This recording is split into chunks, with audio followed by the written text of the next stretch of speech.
Está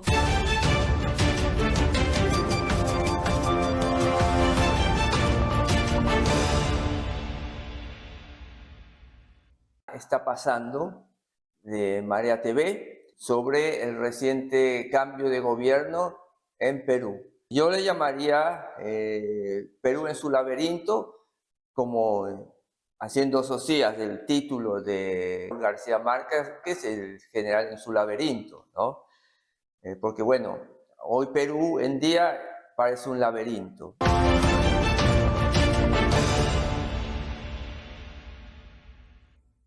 Estamos con Raúl Arteaga, un ciudadano peruano.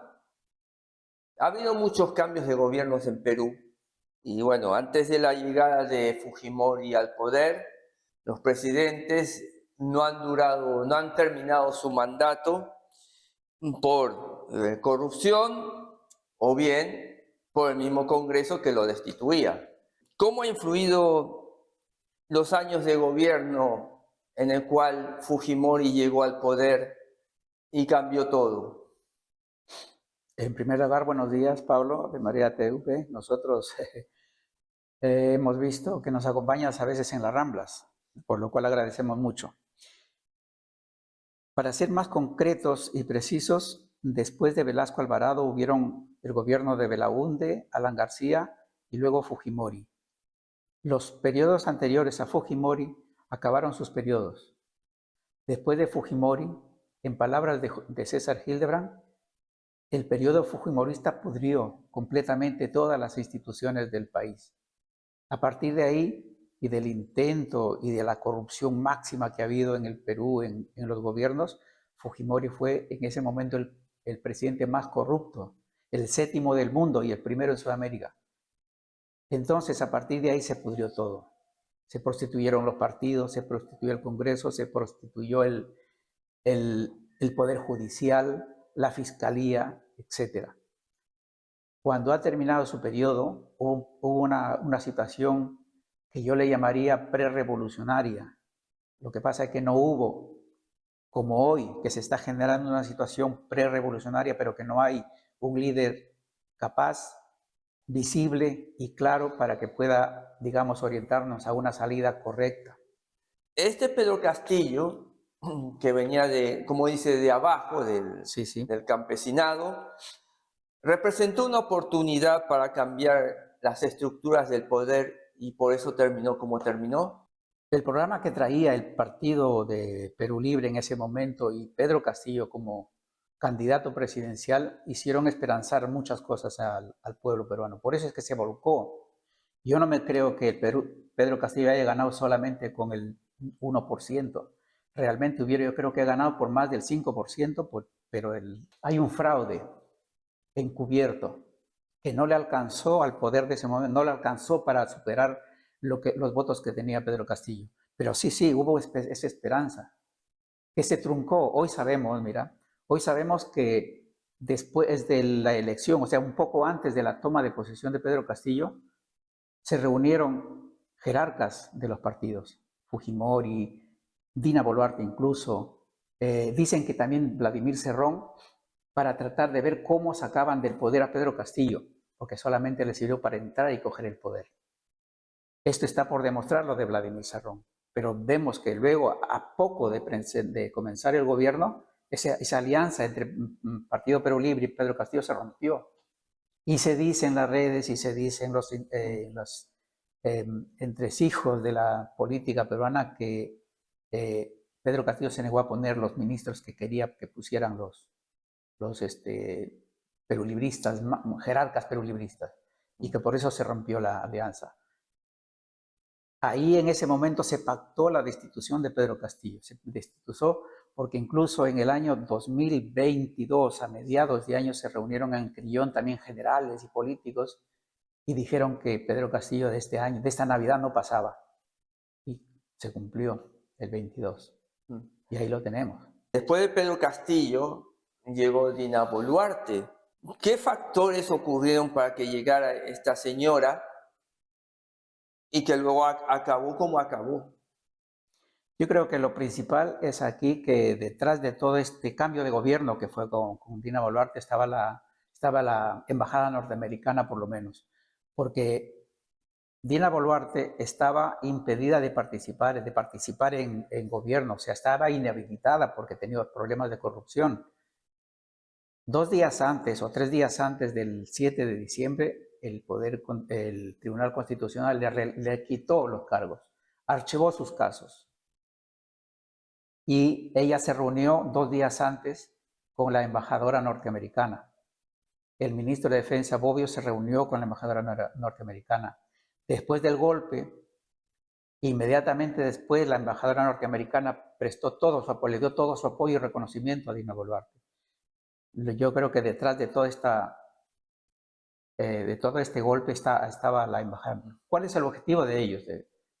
Los contratos ley que entregaban los recursos naturales a las transnacionales se cumplían el año 23, 24, 25. Pedro Castillo con su ministro, con su premier, intentaron renegociar los contratos y no firmarlos así como renovación de contratos. Ese fue uno de los motivos por los cuales lo sacaron. Inmediatamente que entró Dina al poder, en su momento, legalizó todos los contratos y ahora están los contratos vigentes. 30 años más, 40 años más, según lo que sea. O sea que, como dice, prorrogó todos los contratos Sí, que ya los había que se vencían existentes. los prorrogó. Sí. Y en silencio, porque la prensa no ha hablado de esto. La gente que investiga, periodistas que investigan, han dicho que sí, esto se ha prorrogado. Y actualmente, ¿no? Dina Boluarte la destituyeron no por corrupción, sino por incapacidad moral, que es algo como decir, no es apto para el cargo. Y nombraron a José Geri, una persona que nadie conoce, que está acusado de corrupción y de una supuesta violación. Este señor es un candidato del agrado de las oligarquías o es un mal menor que han puesto para quitarlo cuando ya no les sirva. Incluso Dina misma ha servido hasta cierto tiempo a las oligarquías del poder en Perú, a las familias dueñas del Perú, que detrás de todo están ellas, ¿no? Dina ha sido utilizada como un fusible. Hay una doctrina se habla de los hombres fusibles, ¿no? En cuanto se queman lo cambian simplemente. Geri viene a ser otro, porque la política, en lugar de cambiar, sigue igual, incluso más represiva que la política que la presidenta anterior. En las inmediaciones políticas dicen, este es un cambio de mocos por babas. Es la misma cosa. Porque siempre detrás de los títeres que están en la presidencia, en el Congreso y tal, están los poderes fácticos, los poderes económicos del Perú. Y eso no se los nombra, no se los toca. Puede convertirse en un estado fallido como se ha convertido en el Ecuador, que está dominado por las fuerzas de los narcos, o es un protectorado de Estados Unidos. En el fondo, somos un protectorado, una colonia, dice ahora, más bien colonia norteamericana todavía. Estamos viviendo, pues, como te decía al principio, una situación en que la gente ya se ha dado cuenta, ya ha despertado, con la chispa, con la ley esta de las AFPs, que ha encendido la mecha, digamos, para que la juventud se implique y se sienta agredida, porque es una agresión en toda regla a toda la gente que no tiene trabajo. Y eso ha encendido una mecha y entonces Perú está en un caos terrible. Sí, posiblemente pasemos a ser un Estado fallido. Pero es que eso le conviene al poder imperial. Le conviene que el Estado sea fallido, como sembraron el caos por Medio Oriente, Siria, Libia, Afganistán. Sembraron el caos para poder saquear sus recursos. Lo mismo pasará en Perú si lo dejamos. La esperanza que tenemos hoy es que la gente ha despertado. Y los jóvenes, los líderes dicen, no importa si morimos. Escuchaba hablar a muchos dirigentes, no importa si morimos, si esto cambia, porque el Perú, la juventud, las generaciones futuras se quedan sin futuro si no se cambia toda esta situación de cosas. Entonces hay esperanzas en lo que le llaman la generación Z e ir hacia otra estructura, digamos, refundar otra república. Sí, lo que hace falta es refundar otra república, refundar todas las instituciones que hoy mismo han sido copadas por la corrupción del fujimorismo. Porque quien gobierna políticamente desde atrás de todo es el Congreso fujimorista y detrás de ellos está la dueña del partido este, que es Fuerza Popular, Keiko Fujimori. De ellos salen todas las órdenes para hacer y aprobar las leyes que han aprobado pro crimen, etcétera, etcétera. Mira, la explosión esta que ha hecho estallar, porque venía ya de una inseguridad terrible. Sabes que cada día hay asesinatos por extorsiones, que la gente que no pueden o no quieren pagar los cupos, son asesinados. Y la prensa no lo dice. Pero mueren cada día 4 o 5 transportistas, 4 o 5 gente pobre que sale, que son informales. O sea, no están dentro de la estructura laboral del país. El Perú hoy mismo se está acercando al 80% de informalidad. Eso quiere decir que solamente el 20% o 25% tiene un trabajo en condiciones con una nómina, con unos derechos mínimos, y el resto no, sale a ganarse la vida como puede, vendiendo chupetes, vendiendo caramelos, haciendo de mototaxi, haciendo del globo estos que reparten, pero sin ningún derecho, son los nuevos esclavos. A toda esta gente, antes, no tenían obligación de inscribirse a un fondo de pensiones, a una AFP, los que sí estaban obligados los que tienen una nómina. Con este decreto nuevo, con esta nueva ley que ha hecho el Congreso, mira que es un pago de una deuda que tenían con el dueño del banco, el señor Dionisio Romero. Con esa nueva ley, los bancos, por orden del gobierno, tienen la capacidad, la potestad de coger de tus ahorros, de tu cuenta bancaria, de tu dinero que tienes en el banco, entre el 2 y el 5%. Comienzan con el 2 y acabarán dentro de 5 años con el 5% de todo tu dinero. Si no tienes ningún derecho, o sea, eres un esclavo al cual están expropiándote el dinero. Y a eso es lo que ha encendido la mecha. Como toda la gente, por ejemplo, el taxista, tú coges un mototaxista, una moto que te hace de taxi y te lleva, ¿cómo le pagas? Con el Plin, con el Yape, o sea, con el Bizum que llamamos aquí. Tiene que tener una cuenta en el banco, tiene que quedar guardado sus 100 solcitos, 200 soles, 300. Pero de esa miseria de dinero, le cogen el dinero para formarle una AFP, con la promesa futura de darle una pensión después de 30, 35, 40 años. Que sabe Dios si llegará el momento de darle esa pensión. En el camino puedes morir tú o puede el banco fracasar. Y como fracasa el banco o la AFP, ¿quién responde? El Estado. ¿Y quién es el Estado? Son los que pagamos todos los impuestos al Estado. Es una expropiación en toda regla. Entonces, el tema económico, bueno, sin llegar a lo que ha llegado a Argentina, hiperinflación, escasez. No. El caso es, mira, que Perú es un paradigma. Hoy lo cogen los economistas en el mundo y dicen Perú es un ejemplo, dicen, ¿no? Ha subido su PBI porque está vendiendo los recursos naturales al extranjero, a las corporaciones. Han subido los precios también, el cobre, el oro, todo ha subido el precio. Por lo tanto, las exportaciones han crecido mucho. El PBI está excelente. El sol, por tanto, en la moneda peruana se conserva y mantiene su poder, incluso se revaloriza con frente al dólar. Pero ¿qué es lo que pasa en Perú? Los indicadores macroeconómicos como el Producto Bruto Interno no representan el bienestar de la sociedad o malestar de la sociedad. En Perú hay pobreza en la gente que te estoy diciendo que son informales y que llegan y que tienen que sobreexplotarse para poder cubrir un mínimo de gastos.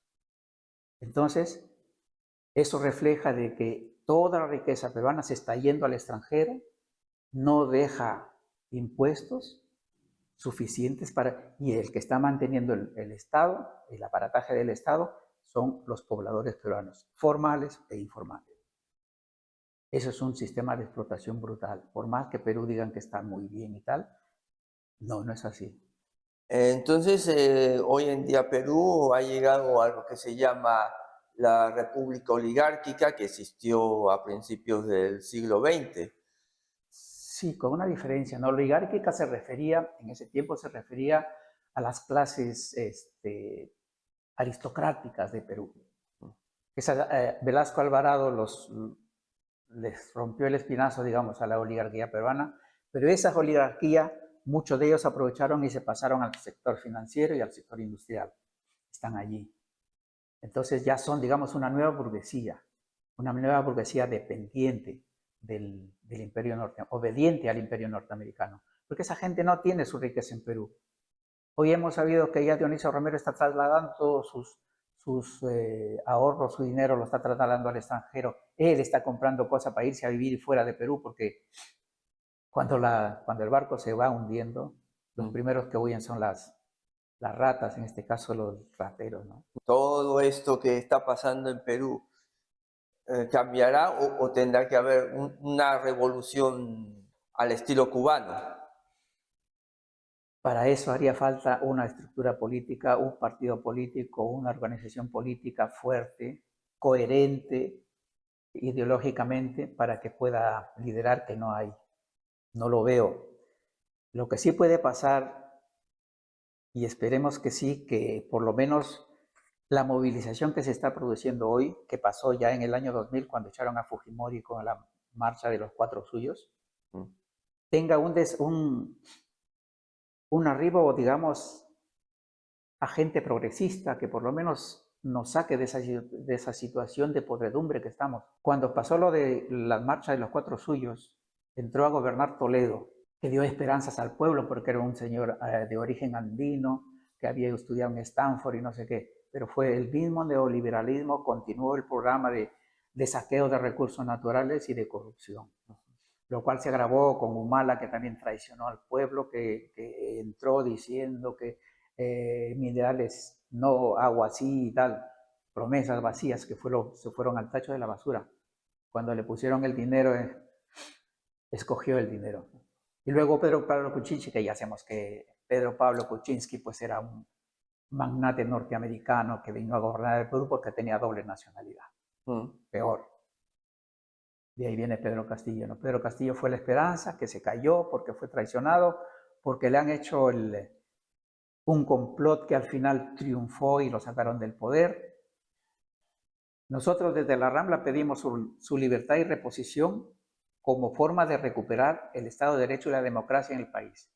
Hay gente que dice no, que la forma de recuperar el Estado de Derecho es las elecciones que vienen del 26. Falso, esas elecciones no van a solucionar nada, porque está la misma estructura política, las mismas instituciones políticas copadas por la corrupción que van a seguir gobernando. Es necesario y esperamos que se haga una refundación, que se saque, que haya un gobierno. Los chicos de ahora de la generación Z están pidiendo gobierno transitorio, pero con autoridades que sean elegidos, o sea, que salgan del pueblo, que se refunden Poder Judicial, Policía Nacional, Ejército. ¿Y hay esperanza que alguna vez suelten a Pedro Castillo? A Pedro Castillo ahora mismo lo tienen preso, cogido con pinzas su prisión preventiva, porque ya no tienen ninguna razón. En los más de 60 y pico sesiones de juicio que han tenido, no han demostrado absolutamente nada, ni la rebelión, y ahora mismo ni la conspiración. Más bien lo que se está demostrando es lo contrario. Hay un general, es el general Wilson Barrantes, que ha escrito un libro, La caída de Castillo se llama, y describe todo este proceso. El proceso de complot que se generó desde el mismo 2021, julio, hasta su desembocamiento aquí cuando les dan el golpe de Estado. Tendría que salir, tendría que estar libre, pero claro, los poderes están capturados, ¿no? Las estructuras judiciales están capturadas. Esperemos que hasta que esto no se arregle siga la lucha del pueblo. Perú deje de estar en el laberinto. Muchas gracias, Raúl, por concedernos tu tiempo. Tú has ido a ponernos, digamos, una luz o la verdad de lo que está pasando en Perú. ¿Qué quisieras decirle a la gente que te está escuchando? Mira, ya te digo que esperanza existe porque esta oleada de protestas que se ha levantado no están solamente los estudiantes ni los sectores populares, que también están. Los sectores populares que ya venían luchando desde el mismo golpe de Estado de 2022 están en la lucha, pero es que se ha incorporado gente que nunca se había preocupado porque les toca. Gente incluso de la gente, digamos, que yo diría que es de derecha, pero que se sienten asqueados por la corrupción, porque corrupción hay en todos lados. Y la gente incluso de la derecha que son honestas, porque hay gente honesta, aunque sus ideas también están en esa lucha. O sea, es una generalización de la lucha que yo creo que tiene que dar frutos. Ahora, cómo sean esos frutos y a dónde lo llevemos, lo orientemos, o pueda la dirigencia, digamos, dirigir esa lucha, eso sí que es lo que no sabemos, ¿no? A dónde va. Pero desde nuestras humildes posiciones, digamos, trataremos de dirigir hacia un puerto, digamos, que beneficia a toda la mayoría de la población. Si es la mayor parte de la población peruana es pobre, tiene necesidades, padece las injusticias, porque a mí ahora mismo está produciéndose una racia de detenciones a la gente, porque las cámaras han captado a la gente, deteniéndolos o yendo a su casa y decirle, oye, pidiéndole el papel, con eso ya simplemente lo amedrentas. Sí, tenemos esperanza que pase eso hoy, sí. Bueno, muchas gracias, Raúl. Bueno, esperemos que se solucione algún día la situación en Perú. Y bueno, para los de Marea TV, seguiremos con la situación en Latinoamérica. Muchas gracias a todos que nos ven.